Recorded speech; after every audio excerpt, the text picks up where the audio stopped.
How to view recent transactions on Regions Bank Online Banking. Hey everyone, welcome back to the channel. So if you need to check your latest activity, well, let's view your recent Regions Bank transactions online. So now without further ado, let's get started. So first thing first, open any web browser and now here once inside, you can just click on the search bar and simply search Regions Bank. And now here on the search result, just click on the first link and after that you'll be prompted to the official websites of the Regions Bank.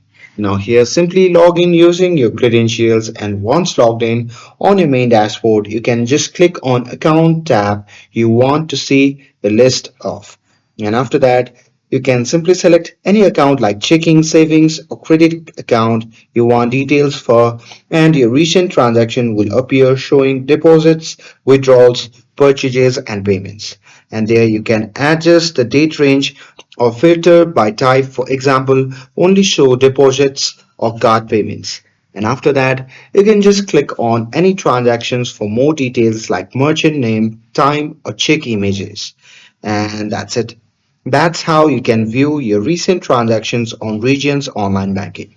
With this, if you found this video helpful, then don't forget to like, share, and subscribe to get updated for more videos. Thanks for watching, and I'll see you in the next video.